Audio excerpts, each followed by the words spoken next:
Hey everyone, my name is Kaylin Kaysen.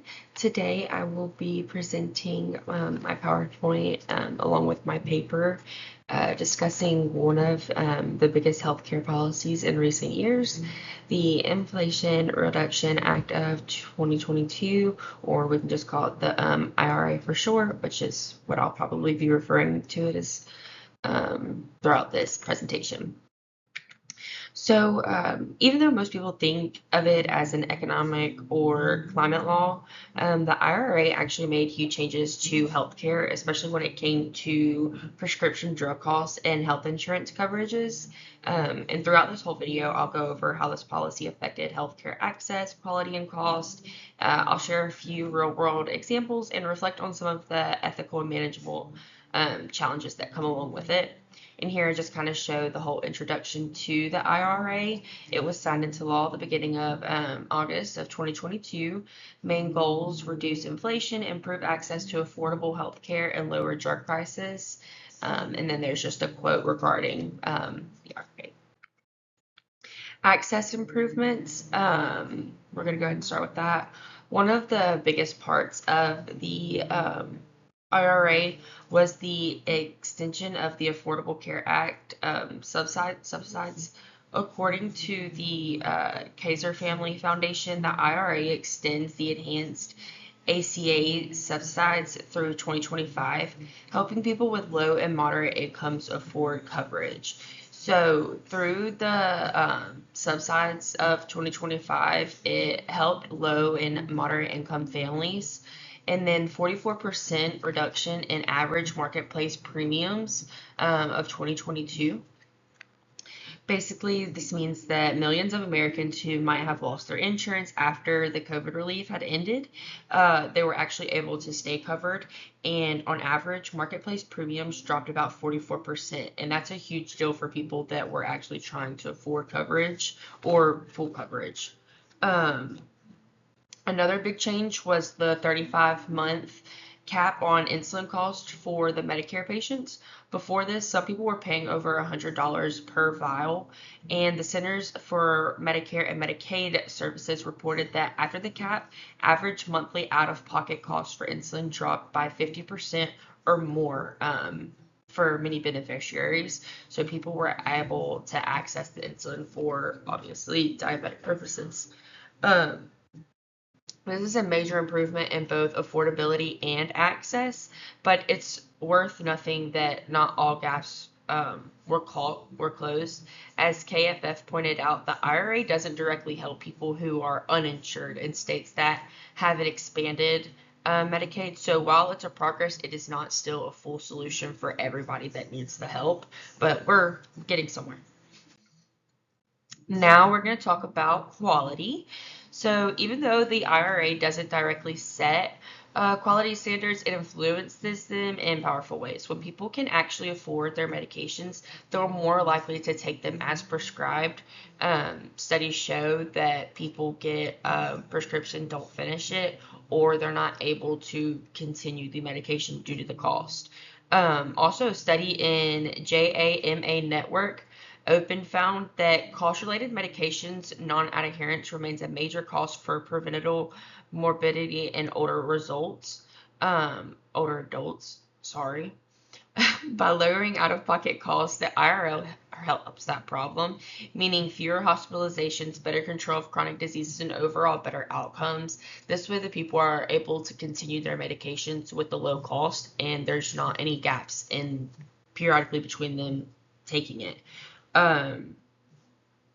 There is another side to this, however. Some critics believe that, or warn governments that, or warn that government price setting under the IRA could discourage future medical breakthroughs.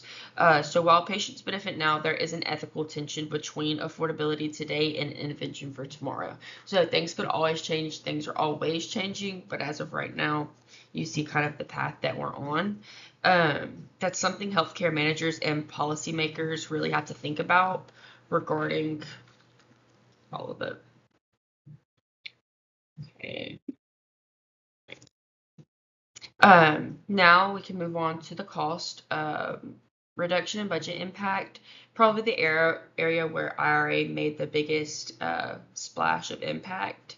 So the Congressional Budget Office estimated that the drug pricing provisions of the IRA will reduce federal deficits by 237 billion over the next decade. That's a lot. That's mostly because of Medicare's new ability to negotiate drug prices and the requirement that drug companies pay rebates if their prices rate faster than inflation. For individual patients, the savings are very real, not for just for the insulin, but across the board for prescription drugs. At the same time, analysts from the Boston Consulting Group noticed that manufacturers are already reevaluating pricing strategies in response to these changes. So while patients are saving money, overall, the market dynamics are shifting, and healthcare managers will need to keep a close eye on that. Like I said, the projected savings is the 237 billion over 10 years, but the overall market, it's shifting. Now on to the ethical considerations. Working on this project did actually really change how I view healthcare policy. I actually work in healthcare myself, but just kind of studying it put things more into perspective. At first, I only saw the IRA as a cost control for like low, just a law that controlled the cost of everything. However, as I researched more, I realized how deeply it connects the ethics and management, the ethics to the management. Every policy decision in healthcare involves trade-offs between cost, quality, and access. They all intertwine, they all relate, correlate. Ethically, the IRA raises a tough question though. Like, is it fair to reduce drug company profits if it means that millions more people can afford life-saving medicines? Or what happens if those lower profits lead to fewer future treatments being developed? There are a lot of things to think about when it comes to this. I feel like it's all kind of a gray area. As a future healthcare manager, I think one of our biggest responsibilities is making sure policies like this are implemented fairly, especially for vulnerable groups who might not even know that these benefits exist. Education, outreach, and accountability are key to this because a lot of people don't even know that some of this stuff exists. Um, for my case study snapshot, like I said before, the IRA patients were paying 100 plus the vials for insulin after IRA, 50% drop in cost and improvement, and 3 million people avoided losing the coverage for the medication.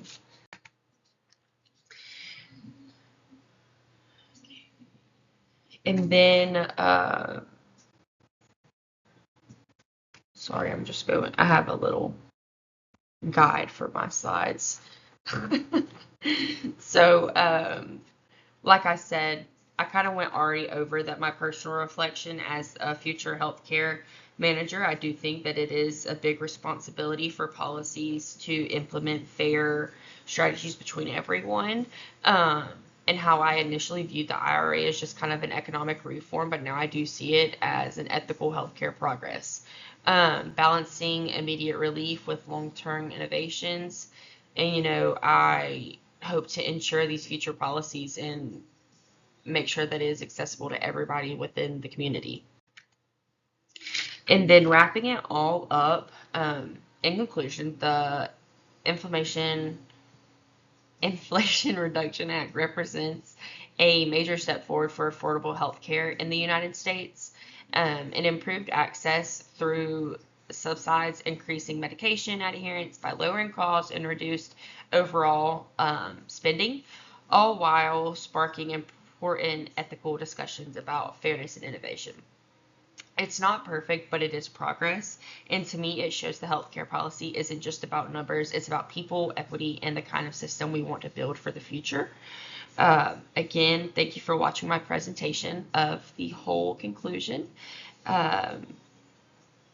The IRA was a lot to learn about, and I hope that this helped show how one policy can reshape healthcare access, quality, and cost, and why ethical leadership matters in our community, and why making these changes is important for everyone. Yeah, thank you.